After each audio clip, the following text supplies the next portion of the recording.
but I'm fascinated by radical centrism, and the way in which, and I said radical, not just centrism. I said radical Thank you. centrism. Yeah, enlightened Um, centrism works too. Either okay, one, enlightened centrism or radical that that's centrism. that's really if you throw an enlightened into your ideology, then you've Winner, got the high yes. ground. Yeah.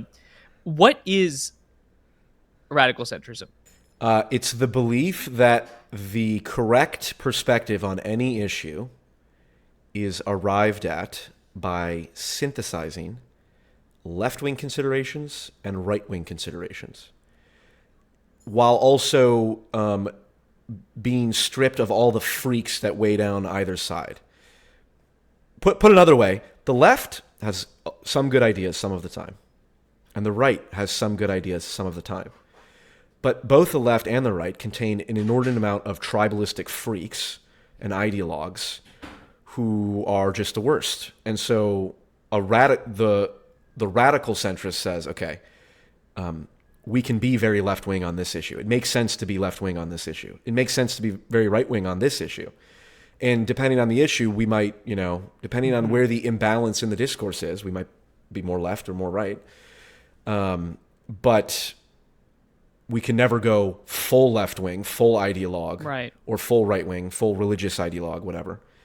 And also, we're not centrists or moderates because I regard the moderates as the kleptocratic apparatchiks in the pockets of the military industrial complex, the pharmaceutical industrial complex, a lot of the special interest How do groups. you explain the difference between a moderate and a radical centrist for someone Yeah, that is, I think, only has a surface level understanding of those two terms? yep. A moderate will defend the status quo. Just let's not just keep things more or less cool. Hmm. Okay, and we'll do a little change here, a little change here. Moderate is and conservative do have some overlap. Although the extreme conservatives are now like, no, we need to go back. We need to roll back women's voting rights and gay marriage and all that. And the moderate's just like, status quo, we're here now. And the moderate is not in favor of significant sweeping reforms and, big changes. Whereas the radical centrist agrees with the moderate that we shouldn't become communist and we shouldn't become fascist, but we do need radical reforms, right? So I would be in favor of, for example, walking into every social media company's headquarters and saying, you have 24 hours to make your algorithm transparent so we can see the genetic code of the virus that you have, infected society with.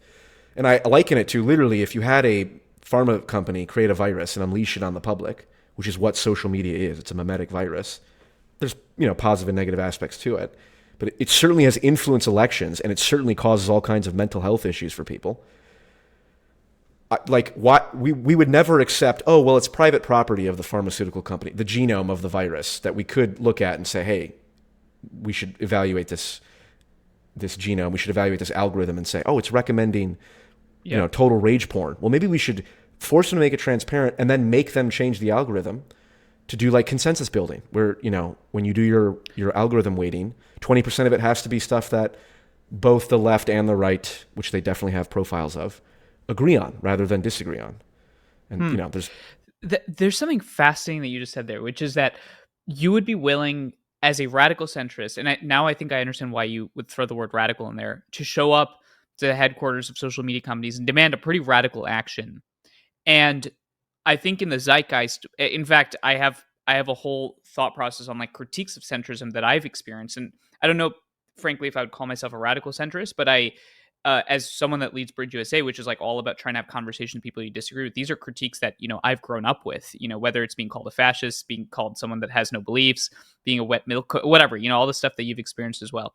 Um, but you you basically created a distinction between the type of action that you're willing to take and the way in which you approach a policy. Whereas most people would assume that centrism just actually is a preservation of the status quo.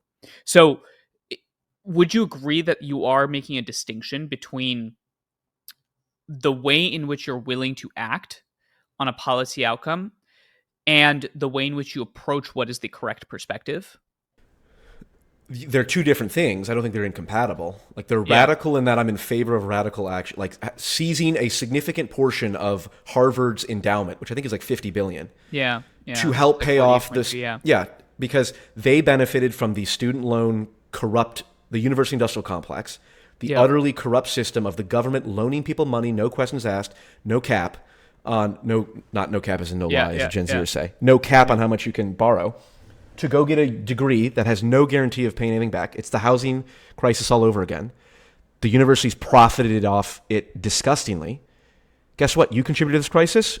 You have to help ameliorate some of the problem. So centrism does not mean moderate action. Radical centrism does not Correct. mean moderate action. So here's how I would frame it. Yep. You have progressives on the Yep. left, centrists, and conservatives. Okay, and then there's various degrees of extremity on either side.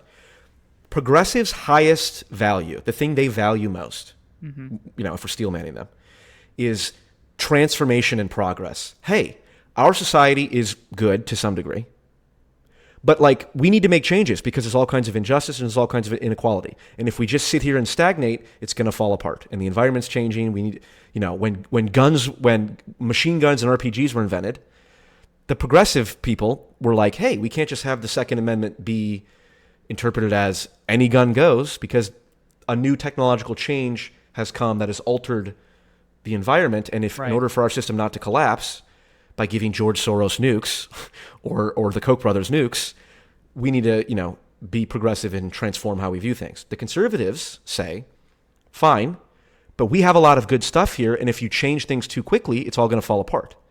So the conservatives' highest value is stability. Like we're about keeping things stable. Like we don't want to change things too much because stability is the most important thing. And the progressives' highest value is transformation. Like we need to be adaptable. And the radical centrist ideal value is balance. How do we properly balance stability and progress? And that would be the positive orientation, I would say.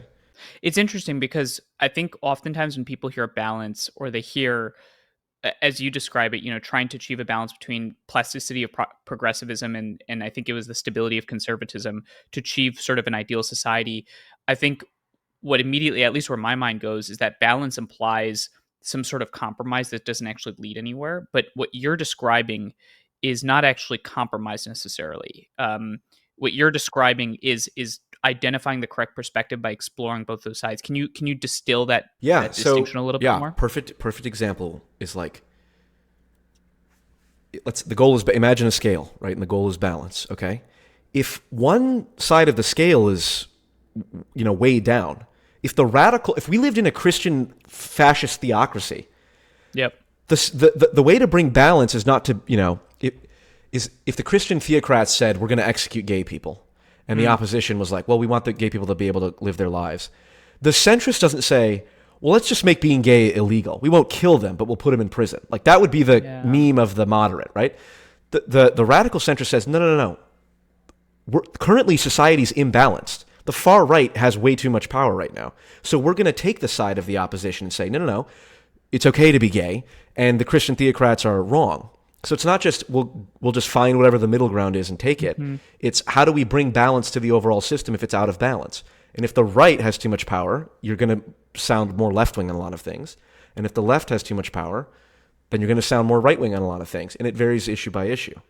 Interesting. So the question is actually, if the North Star being balance, it actually doesn't matter how radical the action is. The goal is trying to achieve balance, right? And so it doesn't necessarily require incremental steps. It's whatever the most sweeping or fastest or most effective way is to achieve balance.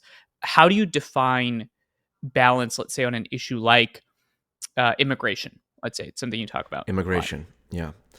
Well, I would say that the first way I approach any issue is let's first establish what's too far right and too far left.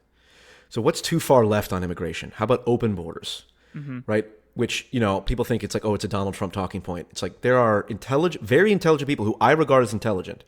Yanis Varoufakis, for example, is the Greek finance minister. He came up with the term techno-feudalism, which I think is a phenomenal way to analyze the problems with our economic systems. They have a techno-feudal structure to them.